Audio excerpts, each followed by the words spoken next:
I don't want to take up too much space. How many times has this limiting belief come into your thought process? In your personal life, in work, starting a business, putting your first post out on Instagram, sales calls. You don't want to over-dominate. You don't want to be too much.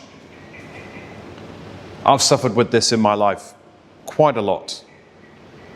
And it comes from a fear of being too much. And for a lot of my life, I have feared about being too much. And I know a lot of people have that too. And when you have this fear and this limiting belief, it shows up in the way of speaking too softly. You mumble your words. How many times have people gone, oh, can you say that again? And you have to repeat yourself continuously because you're not speaking up, because you're too afraid to take the space around you. You're not present. See, that's the problem. When you have this fear and you have this limiting belief, you're actually not in the present moment. You're in the first circle of energy, which I've spoken about before, but we'll go into that in a bit. You mumble. People don't actually understand what you're saying. You'll probably speak in a monotonous tone, and it will have people switching off and not listening to you. They'll hear you, but it doesn't mean they're actually listening to you. You're just making a vibrational noise, which is low vibration, because there's no oomph behind it. There's no pizzazz, or whatever word you want to use to give you that boost. There's no confidence, there's no backing, because you fear that if you add that to it, you're being too much.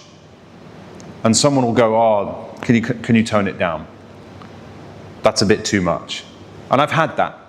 The worst fear of being too much, the worst thing that can happen is someone say, oh, can you just be a little bit more quiet?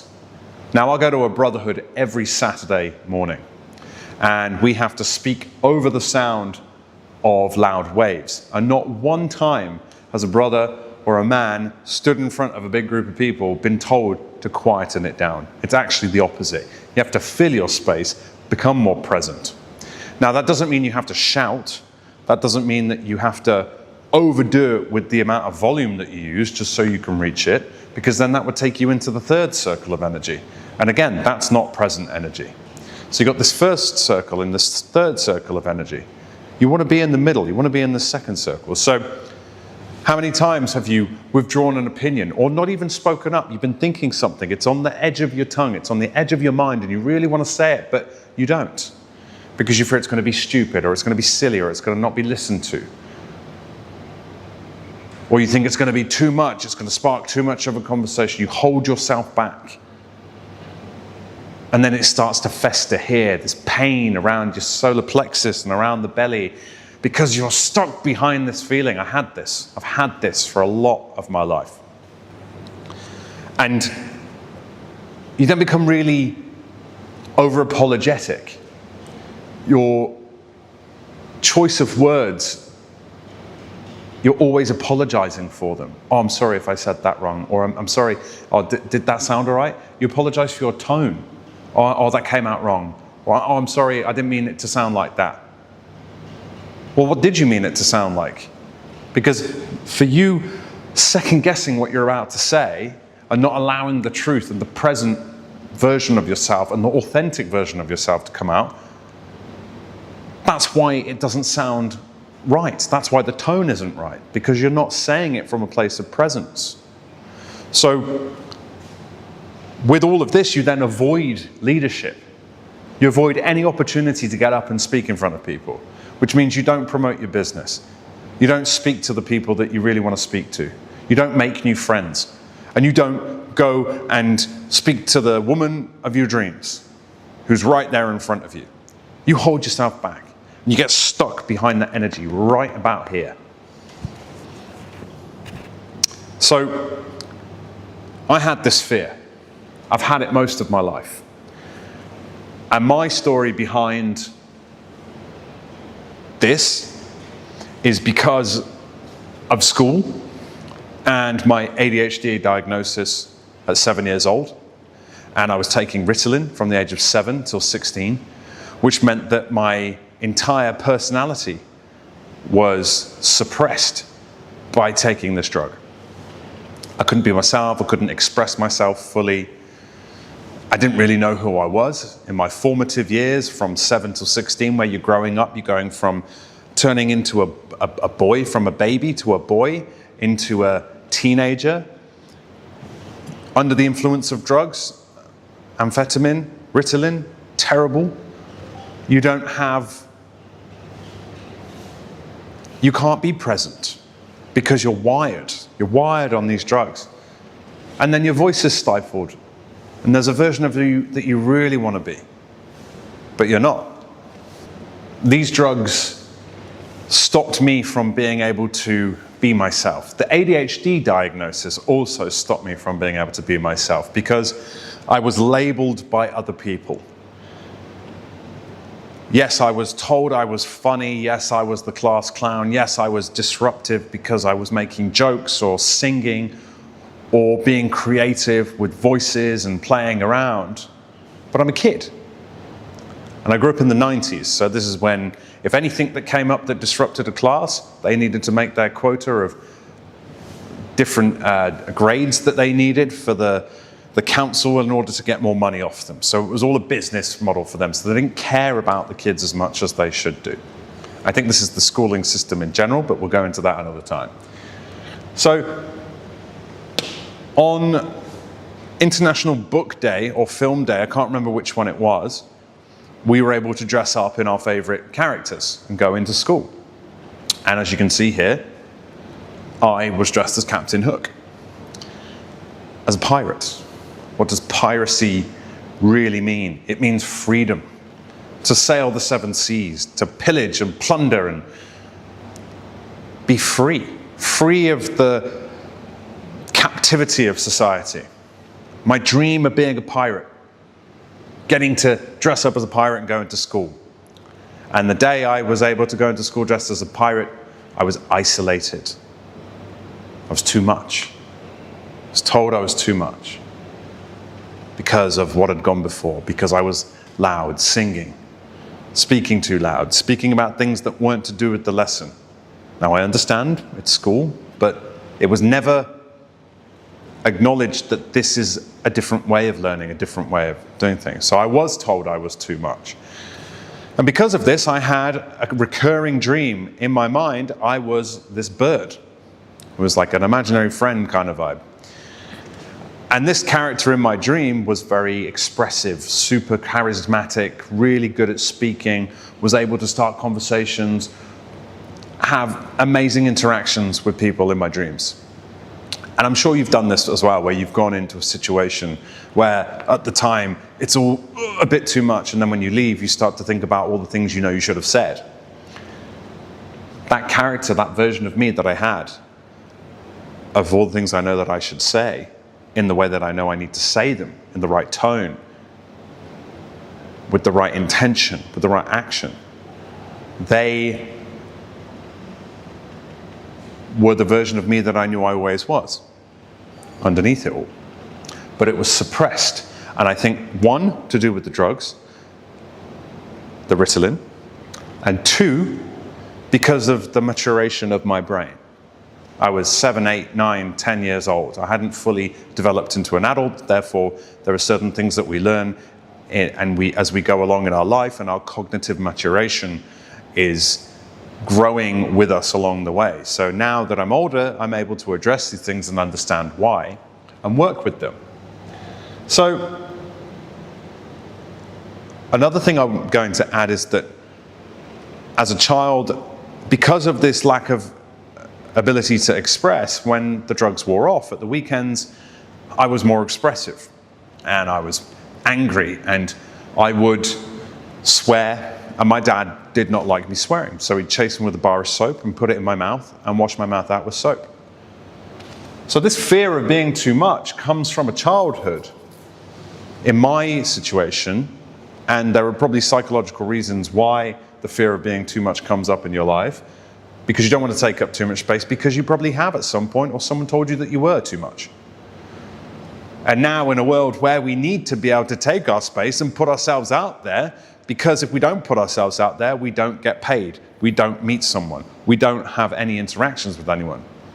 we end up sat behind a computer screen with a bad back, getting overweight, not eating properly, not gymming, no relationships, lack of interactions with people. So for me, the game changer was getting an acting training, a voice training, and a singing training. And even when I started this fear of taking up too much space and being too much brought on something such as stage fright. I was afraid to get on stage. Funny that, I managed to audition my way into a course, but I was still afraid of being on that stage. That fear manifested itself in panic, a panic attack. On the first day, I think it was, of my college course, I was told to prepare something to perform in 10 minutes. I had 10 minutes to perform something. And I sat in the corner of the room, cowering, like hugging my knees, like shaking, and was terrified. I couldn't do it. I had a panic attack. I was like crying and like hyperventilating because of this expression that I really wanted to do, but I was stuck here. Wasn't able to progress. And it really had a massive impact actually on the course for the first 6 months, because there were parts and things that I really wanted to do, but I was being overlooked because of this fear, because I wasn't able to get past myself. I was stuck behind myself and unable to get through it. So the acting training that I went through, that was giving me tools, that was giving me confidence and experience. Oh. And then at the time I was working in a nightclub, so I had this ability to maneuver through a club and be behind a bar and have interactions with people. And when other people are drunk around you and you're the sober one, it's a good way to practice conversating, because you know that they're going to forget about you in the morning because they don't know who you are and they're drunk and you have a sober mind. So this gave me a lot of confidence in chatting. And on the way home from a shift, I was walking and two drunk guys go, "Oh, what do you do?" And "What do you do?" And I said, "I'm at a performing arts course." "Oh, no, that's really gay." I said, "Well, actually, there may be gay people on the course, but it's bloody hard work and it's so fun. I get to sing, I get to dance, I get to act, I get to put on silly voices, and I get to have fun every day. What do you do?" "Oh, yeah, I'm an electrician." Now, don't get me wrong, there's nothing wrong with being an electrician. But that's their truth. My truth, I wanted to perform. And they go, "Oh, go on then, give us a song." And it was at that point where this fear of being too much, this pain, sort of drifted away. Because for that moment, I had to prove to myself and own my truth and go, actually, yeah, and fight for something I believed in and stand up and go, this is what I do. So in that moment, I sang, and it cleared all of this space away. And I'd been doing voice training for about 2 or 3 months prior to this. And that openness, that ability to open up the front of the body and breathe, that changed the whole game for me. I no longer had this self-judgment, no longer had this self-critical voice, no longer had this like cringe thing that I was feeling before about myself. I was giving myself the opportunity to get over the cringe. Stage fright is your worrying about getting it wrong. And you don't just get stage fright on a stage when you're acting or when you're singing. Stage fright happens. It's that thing that causes approach anxiety. It's the same thing. Approach anxiety, stage fright, same thing. It's an inability to get past yourself. And because you feel like you're going to be too much and fuck it up and get it wrong, and you're going to get it wrong and someone's going to berate you for it and be like, "Ah, you're too much, you've done this wrong."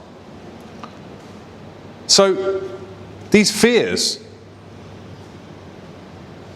you're not being overly dominant. And in this world, you have to be quite dominant in your conversational skills if you want to be able to get your point across, because everyone's very loud. Everyone is speaking a lot. There's video after video after video. I mean, how many YouTube videos have you watched in the last 20 years? It's all there. People are speaking. Everyone's speaking. So this fear of being too much, you have to be too much now. You have to do. There is no such thing as too much. The work never stops. You have to keep going. And it's about self-ownership. It's about knowing how loud you can go. It's owning your voice. It's about knowing how loud you can go, how quiet you can go, and everywhere in between, and how big you want to go with something and how small. And if you don't know your 1 and your 10 in terms of energy that you're exuding, how are you meant to decide how you play it?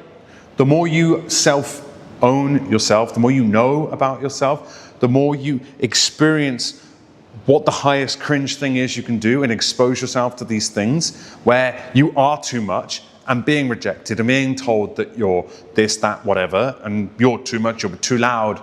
I've lost friends because they've told me that I was too loud. And I'm like, bro, you've known me 20 years. And now you're just telling me. And it's never about that. It's never about too much. I've got a client who said that her dad is a very loud man, but he suppresses her. She's too much, she's too much. And that's just his own internal dialogue with himself that he's projecting onto her about himself. But she knows herself now. And she's learning about herself. And now she knows herself, she knows that that is what's going on, that's what the case is. Because she's developing more self-love, more ownership. I'm glad it was there. And you claim your place. You claim your place by speaking up, by putting yourself out there. The breath we take in, that we transmute into sound through the vocal cords, out into the world, getting the internal into the external, is how we claim our place in the world. Even deaf people, when they use sign language, are expressive and they take up their space. They own their space. You don't even have to add the sound to it. It comes from the body. And the voice and the body are as one, because the respiratory system with the phonatory system and the articulatory system create this. And expressing with our gestures. Look at Italians. You know what they're talking about. Even if you don't understand Italian and you're stood 100 meters away, if they're expressive, you know what kind of mood they're in. They're not afraid to take up their space and own it. So you resolve this by working on your presence. You work on your voice. You work on how you show up in spaces. You put yourself into situations where you face rejection. I worked in London knocking doors, where I had to stand at the front of doors and say, oh, hey, I'm Bobby from the Red Cross. Won't be too long, 5-10 minutes. And just got a question for you. Have you ever done first aid? Do you know first aid? You got to own that on the door. Some people close the door in your face. Some people will like tell you to fuck off. Some people are like, what are you on about? Some people looking at you like you're a murderer or a weirdo. I knocked hundreds and hundreds and hundreds of doors, constant rejection over and over again. Not just acting training, an actual in-field knocking doors experience. That is how you get over it. You put yourself out there, and that's going to bring you more money opportunities. It's going to bring you more dating opportunities. It's going to bring you more friendships. And it's going to weed out friendships that aren't worth anything to you because you're putting your truth out there. And you weed people out that don't deserve to be your mates when you speak truth. That's a fact. If I speak too loud or am too confident, I'll be seen as aggressive or arrogant or too much.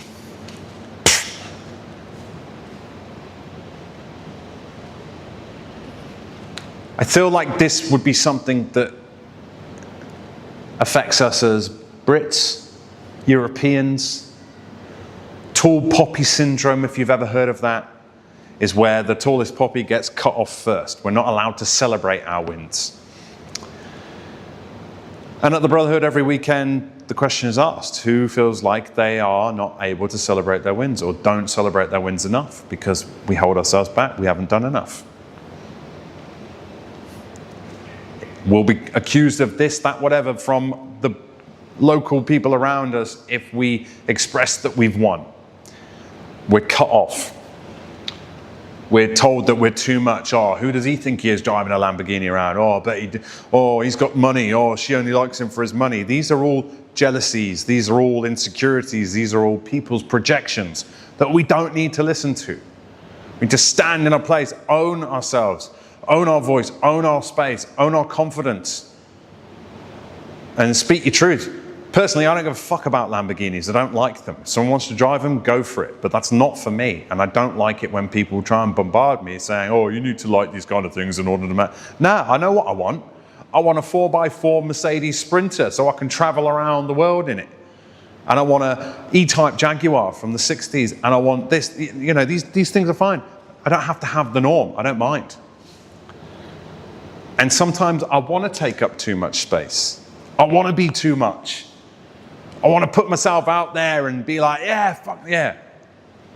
I celebrate myself, and you should too. You've got to put yourself out there. You've got to big yourself up. Because at the end of the day, if everyone around you is telling you you're too much, who else you got to tell you that you're fucking enough and that you can put yourself out there and to take up your space? It's just going to be you, isn't it? So, some things you can do, I think I've done, is what I do when I go on stage, is I go into the audience before the show when no one's sat down. This is what Tom Hardy does when he's doing a play. He would go into the audience seats and shout, "Hey, how you doing? Fill the space!" from the audience point of view. And then he'd go back on the stage, and all of a sudden, it's not so scary because he's been in that domain. He's been in the audience domain. He's broken the fourth wall behind the scenes and gone back onto the stage and done it. So that's it. If you start looking at people and saying, oh, they're cringy or they're too much, check yourself, because you're probably stifling yourself and it's not allowing you to speak your truth. You're projecting.